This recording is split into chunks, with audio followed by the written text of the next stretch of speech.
உள்ளே வாழ்க. உள்ளொரு ஜோதியே வாழ்க. உள்ளம் நிறைந்தோனே வாழ்க. நீங்காதொருவனே வாழ்க.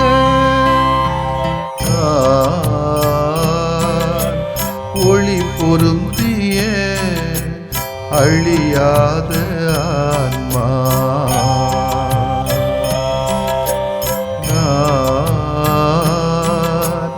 ஒளி பொருந்திய அழியாத ஆன்மா. நீ என்னில் நான் உன்னில் ஈஸ்வரா. நீ என்னில் நான் உன்னில் ஈஸ்வரா. ஒளி பொருந்திய அழியாத ஆன்மா.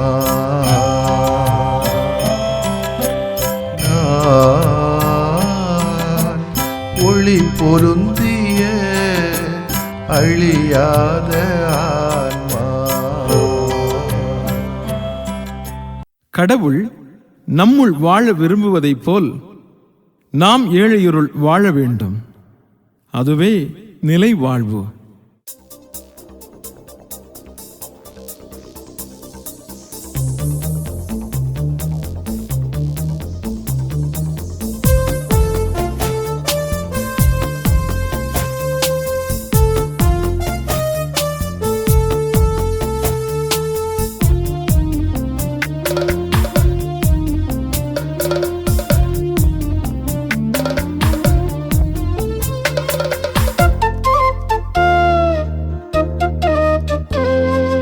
அழியாத உணவே, அகலாத உறவே, அகமெழுந்து உயிர் வாழவா. அழியாத உணவே, அகலாத உறவே, அகமெழுந்து உயிர் வாழவா. அழகான உந்தன் அன்பான சிந்தை, அழகான உந்தன் அன்பான சிந்தை, அகலாக்கி வழிகாட்டவா. ஆ ஆ ஆ ஆ ஆ. அழியாத உணவே, அகலாத உறவே, அகமெழுந்து உயிர் வாழவா.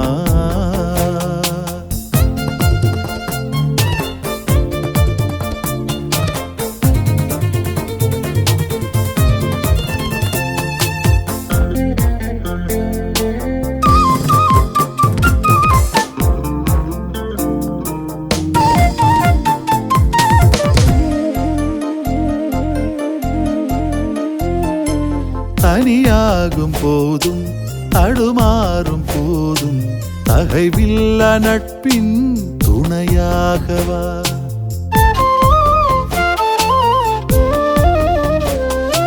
பழி சேரும் போதும் பகை சூழும் போதும் அறிவுள்ள உண்மை உறவாகவா.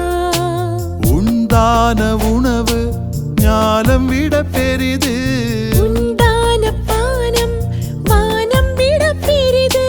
உன்னன்பை உயிருணவாய் உளம் தருகையில் உன்னேய பார்வைகள் உயிர் சேருதே. தசதம் மதமம் ரிதசமா, தசதம் மதமம் ரிதசமா.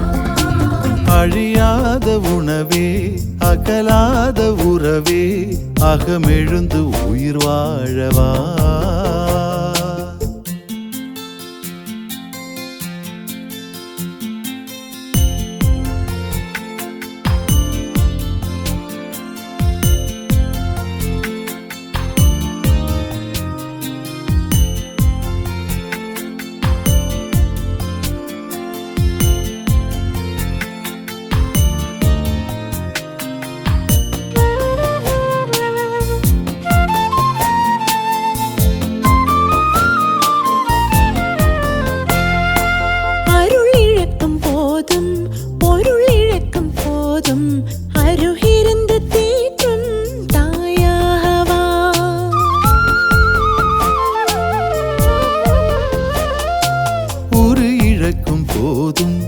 உயிரிழக்கும் போதும் உயிர் தந்த நீயே உயிரேற்கவா.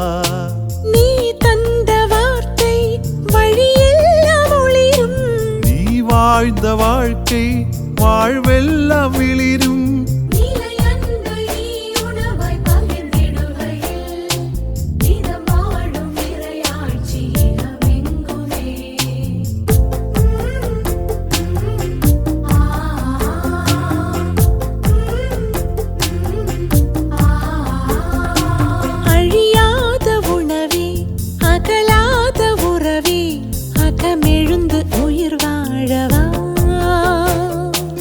அழியாத உணவே அகலாத உறவே அகமெழுந்து உயிர் வாழவா. அழகான உந்தன் அன்பான சிந்தை. அழகான உந்தன் அன்பான சிந்தை அகலாக்கி வழிகாட்டவா. ஆ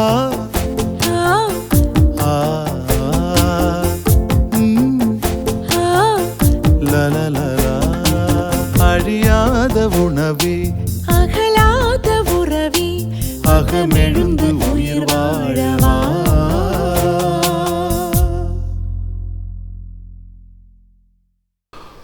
யோவான் நற்செய்தி அத்தியாயம் 8 இறை வார்த்தைகள் 51 முதல் 59 வரை. அக்காலத்தில் இயேசு யூதர்களிடம், என் வார்த்தையை கடைபிடிப்போர் என்றுமே சாக மாட்டார்கள் என உறுதியாக உங்களுக்கு சொல்கிறேன் என்றார். யூதர்கள் அவரிடம், நீர் பேய் பிடித்தவன் தான் என்பது இப்போது தெரிந்துவிட்டது.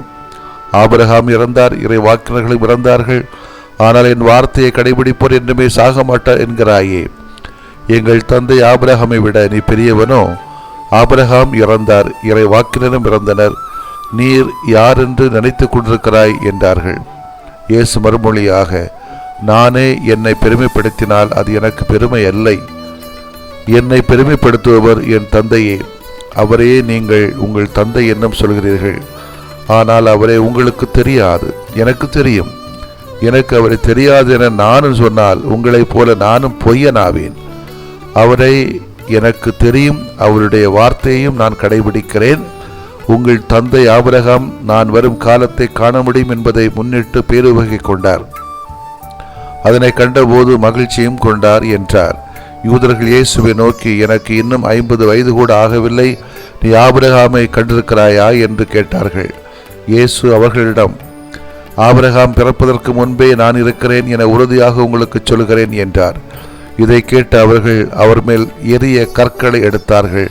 ஆனால் இயேசு மறைவாக நழுவி கோவிலிருந்து வெளியேறினார். ஆண்டவரின் அருள்வாக்கு. இறைவா உமக்கு நன்றி. கிறிஸ்து இயேசுவிலே பிரியமுள்ள சகோதர சகோதரிகளே, உயிர்த்த ஆண்டவரை சந்திப்பதற்காக பல தியாகங்களையும் தவங்களையும் தியானங்களையும் நல உதவிகளையும் அன்பு செயல்களையும் சிலுவை பாதைகளையும் நடை பயணங்களையும் திரு பயணங்களையும் மேற்கொண்டு உயிர்த்த ஆண்டவரை சந்தித்து விடுவோமோ என்ற ஒரு மகிழ்ச்சியிலே நம்பிக்கையிலே நாம் இந்த நாட்களில் கடந்து செல்கிறோம். முதல்ல இயேசு யாருன்னு நமக்கு தெரியுமான்னு கேள்வி கேட்கணும். இயேசு யார் என்பதை புரிந்து கொள்ள மக்கள் எல்லா காலமுமே முயன்று பார்த்திருக்கிறார்கள். நீங்களும் நானும் முயற்சி எடுக்க வேண்டும். இயேசுவின் சொற்களை கேட்ட மனிதர்களில் சிலர் அவரை நம்ப மறுத்தார்கள். அவருடைய இறப்புக்கு பிறகு கிறிஸ்தவ சமூகங்கள் அவர் உயிர்த்தெழுந்து தங்களோடு இருப்பதை உணர்ந்து நம்பிக்கையோடு ஏற்றன. இவ்வாறு கிறிஸ்தவ நம்பிக்கை கொண்டோர் எண்ணிக்கை வளர வளர அவர்களுக்கும் சில யூதர்களுக்கும் இடையே கருத்து மோதல் தொடர்ந்து எழுந்து வந்தது என்பதை யோவான் நற்செய்தியாளர் காட்டுகிறார். இயேசு உண்மையிலேயே மெசியாதானா? அவரை கடவுளின் மகன் என நாம் எப்பொருளில் அழைக்கலாம்? அவர் கடவுளிடமிருந்து வந்தார் என்றால் அவரையே நாம் கடவுள் என கருதலாமா? இத்தகைய கேள்விகளை யூதர்கள் கிறிஸ்தவ சமூகத்தினரிடம் கேட்டதிலே வியப்பில்லையே. கேள்வி கேட்கணும் நிறைய. குறிப்பாக ஆபிரகாமுக்கும் யோசுவுக்கும் உள்ள உறவு. யூதர்கள் ஆபிரகாமை தங்கள் தந்தை என ஏற்றார்கள். ஆனால் இயேசுவோ ஆபிரகாம் பிறப்பதற்கு முன்னரே தாம் இருப்பதாக அழுத்தி கூறுகிறாரே. இதை கேட்ட யூதர்கள் இயேசு மீது எரிய கற்களை எடுத்தனர். இன்னைக்கும் சில உண்மைகளை மக்கள் மத்தியில் சொன்னா நம்ம மேல கல்லறை கொள்றதுக்கு ரெடியா இருப்பாங்க. அதே போல தானே இயேசு தம்மே கடவுளுக்கு நிகராக்கி கொண்டாரே என்பது இதற்கு காரணம். இயேசுவை பற்றி அறிய வேண்டும் என்றால் நாம் நம்முடைய ஆய்வுகள் மட்டும் போதுமா, நம்முடைய ஆய்வு வெறும் வரலாற்று ஆய்வாக மட்டுமே இருந்தால் போதுமா என்பது போதாது என்றுதான் என்னுடைய பதிலாக இருக்கும். இயேசுவை நாம் நிற்பதற்கு யாரும் பார்க்கல, நம்ம இப்போ உள்ள ஆட்கள் யாரும் பார்க்கல. இயேசுவை 2026 ஆண்டுகளுக்கு முன்புதான் பார்த்திருக்கிறார்கள். இயேசுவை முதலில் நாம் நம்ப வேண்டும். இயேசுவை நாம் ஏற்பதற்கு நமக்கு நம்பிக்கை வேண்டும். அதாவது இயேசுவின் சொற்களை நாம் ஏற்று அவர் கூறுவது உண்மை என சொற்களை உள்வாங்கி அதனால் நம் இதயத்தில் ஒரு மாற்றம் திகழ வேண்டும். இத்தகைய மாற்றம் நிகழாவிட்டால் இயேசுவை நாம் வரலாற்றில் வாழ்ந்த ஒரு தலைச்சிறந்த மனிதராக மட்டுமே கொள்ளுமே தவிர அவர் கடவுளை நமக்கு வெளிப்படுத்தி நம்மை கடவுளிடம் விட்டுச் செல்கின்ற மெசியா என ஏற்க தவறிவிட நிறைய வாய்ப்பு இருக்கிறது. அவரை கடவுளின் மகன் என்றும் சிறப்பு தகுதி கொண்டவராக ஏற்றிட தயங்குவோம். ஆனால் உண்மையிலேயே இயேசு நம்மிடையே கடவுளின் உடனிருப்பாக வாழ்ந்து வருகிறார் என்றும் அவரை கண்டுகொள்ள நம் அகக்கண்களை நாம் திறந்துவிட வேண்டும் என்றும் கிறிஸ்தவ நம்பிக்கை அறிவுறுத்திக் கொண்டே இருக்கிறது. அதே நேரத்தில் இயேசுவின் காலத்தில் வாழ்ந்த எல்லா யூதர்களுமே இயேசுவை புறக்கணித்தனர் என்றோ அதனால் அவர்கள் சபிக்கப்பட்டவர்கள் என்றோ நாம் கொள்ளலாகாது. கடவுளின் அன்பிலிருந்து பிறக்கின்ற மீட்பு திட்டத்திலே யூத மக்களுக்கு எப்போதுமே ஒரு சிறப்பிடம் உண்டு. எனவே ஆபிரகாம், இயேசு இவருடைய வயதை வைத்து நாம் சண்டைப்பட வேண்டிய தேவையில்லை. வயது என்ற வரம்பு வைத்துக் கொண்டு உண்மையை கூனி குறுக்கி பார்த்தார்கள் அந்த காலத்தில். அத்தனை வரம்புகளை அகற்றிவிட்டுதான் திறந்த மனதோடு மனிதர்களை நாம் பார்க்க பழக வேண்டியிருக்கிறது. உண்மையை தேடுவோம், நம்பிக்கையோடு தேடுவோம், நியாயத்தை பார்ப்போம். தீமை நிகழ வாய்ப்பு இல்லை, நல்லவைகள் நடக்கும். இனிதே வாழ்வோம். ஆமென். மன்றாடுவோமாக. இறைவா, யூத குலத்தில் பிறந்து வளர்ந்த இயேசுவை மீட்பராக ஏற்கிற நாங்கள் எல்லா மனிதரையும் உம் பிள்ளைகளாக ஏற்றிடவும் எங்களுக்கு ஆற்றல் தாரும். ஆண்டவரே, ஆமேன். ஆண்டவரே, நீர் விரும்பினால் எனது நோயை நீக்க உம்மால் முடியும். நான் விரும்புகிறேன், உமது நோய் நீங்குக.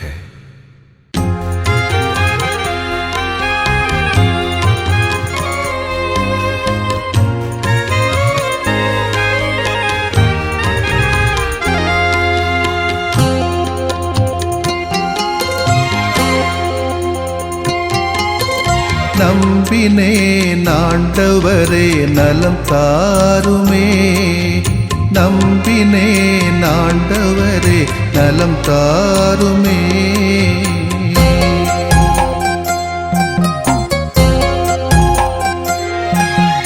உடல் வலியின் வேதனையா உள்ளம் சோர்கிறேன். உம் கரங்கள் தொட்டாலே நலம் பெறுவேனே. உடல் வலியின் வேதனையால் உளம் சோர்கிறேன். உன் கரங்கள் தொட்டாலே நலம் பெறுவேனே.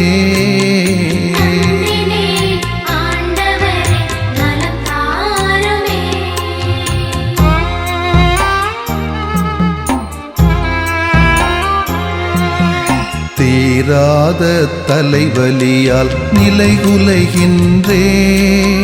தலைவாவும் பாதத்திலே தலை சாய்க்கிறேன். தீராத தலைவலியால் நிலைகுலைகின்றேன். தலைவாவும் பாதத்திலே தலை சாய்க்கிறேன்.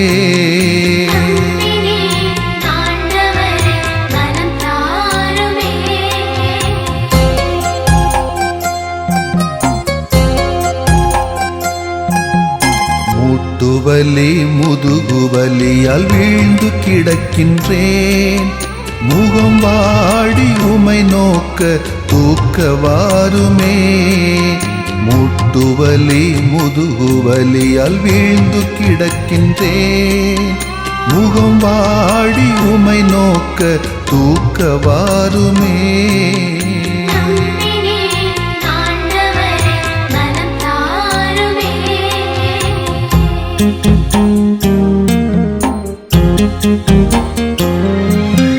நுரையீரல் இதய நோயால் நொந்து தளர்கிறேன். நல்ல தேவா உம் இரக்கம் இறந்து கேட்கிறேன். நுரையீரல் இதய நோயால் நொந்து தளர்கிறேன். நல்ல தேவா உம் இரக்கம் இறந்து கேட்கிறேன்.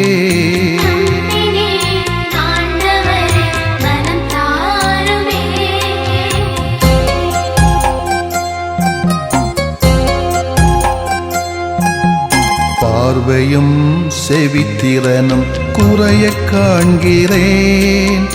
பாசமான தெய்வமே என்னை பாருமே. பார்வையும் செவித்திறனும் குறைய காண்கிறேன். பாசமான தெய்வமே என்னை பாருமே.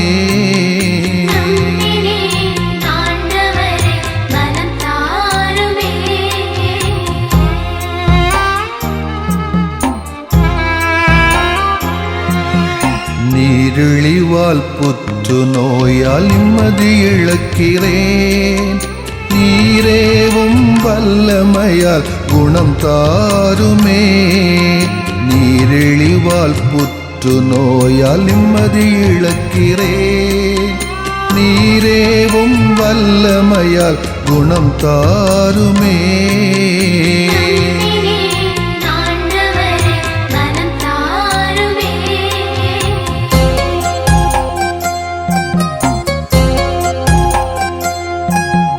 வாட்டும் நோய்கள் அனைத்தும் பாதம் ஒப்படைக்கிறேன். வல்ல தேவா ஒரு வார்த்தை சொல்லி தேற்றுமே. வாட்டும் நோய்கள் அனைத்தும் பாதம் ஒப்படைக்கிறேன். வல்ல தேவா ஒரு வார்த்தை சொல்லி தேற்றுமே. நம்பினேன் ஆண்டவரே நலம் தாருமே. நம்பினேன் ஆண்டவரே நலம் தாருமே. நம்பினேன் ஆண்டவரே நலம் தாருமே. நம்பினேன் ஆண்டவரே நலம் தாருமே.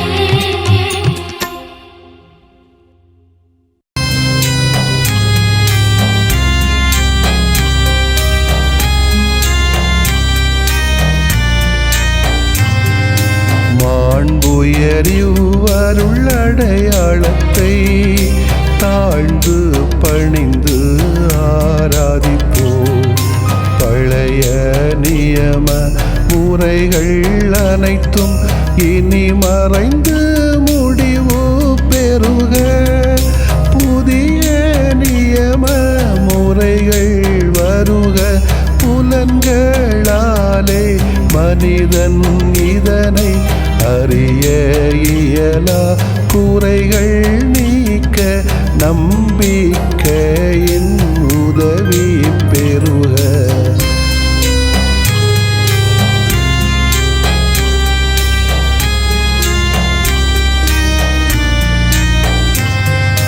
தந்தை அவர்க்கும் மகன் அவர்க்கும் புகழ்ச்சியோடு வெற்றியாக்கும். மீட்பின் பெருமை மாட்சிமையோடு வலிமை வாழ்த்து யாவுமாக. இருவரிடமாய் வருகின்றவராம் தூய ஆவியானவர்க்கும் அளவில்லாத சமப்புகழ்ச்சி என்றுமே உண்டாகுக. ஆமென். வானின்று அவர்களுக்கு அப்பமளித்தீரே. இனிமையெல்லாம் தன்னகத்தில் கொண்ட அப்பம் இதுவே. மன்றாடுவோமாக. இறைவா, இந்த வியப்புக்குரிய அருளடையாளத்திலே உம்முடைய பாடுகளின் நினைவை எங்களுக்கு விட்டு சென்றீ. உம் திருவுடல் திருநத்தமாகியவற்றின் தூய மறைபொருளை வணங்கும் நாங்கள் உமது மீட்பின் பயனை இடைவிடாமல் துய்த்து உணர்ந்து மகிழ அருள்வீராக. தந்தையாகி இறைவனோடும் தூய ஆவியாரின் ஒன்றிப்பில் இறைவனா என்றென்றும் வாழ்ந்து ஆட்சி செய்கின்ற உம்மை மன்றாடுகிறோ.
செல்வம் தாருமே உமையன்றி எமக்காரையா. பாதம் வந்தோமே உயிர் செல்வம் தாருமே உமையன்றி எமக்காரையா. குழந்தை இயேசுவே குழந்தையாகவே குடும்பம் மாறுமே. குழந்தை இயேசுவே குழந்தையாகவே குடும்பம் மாறுமே.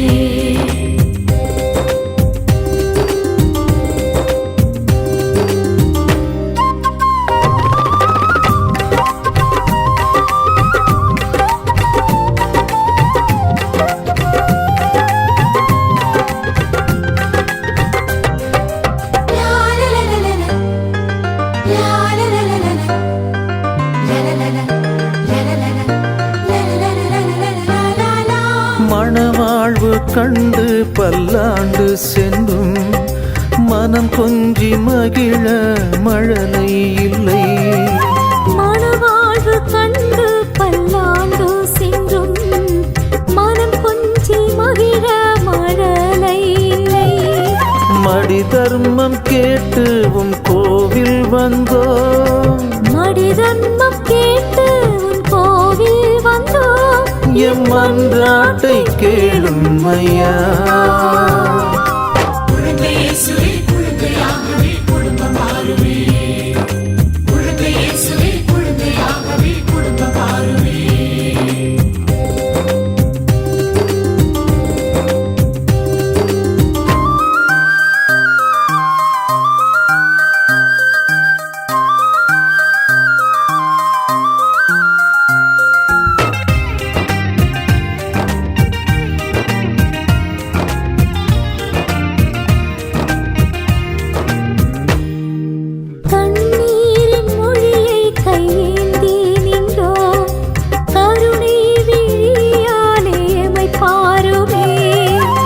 கண்ணீரின் மொழியை கையேந்தி நின்றோம், கருணை விழியாலே எமை பாருமே. கனிவான குழந்தை முகம் பார்த்தாலே, கனிவான குழந்தை முகம் பார்த்தாலே என் கவலைகள் மாறும் ஐயா.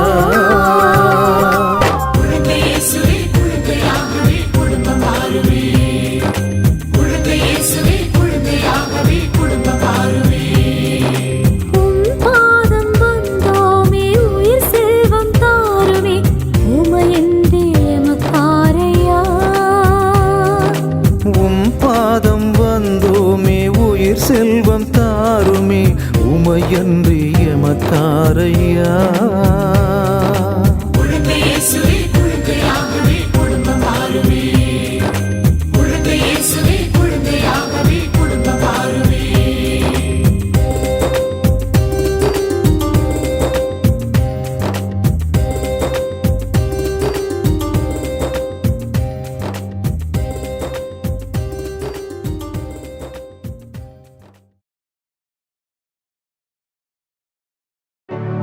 நிலையான புகழுக்குரிய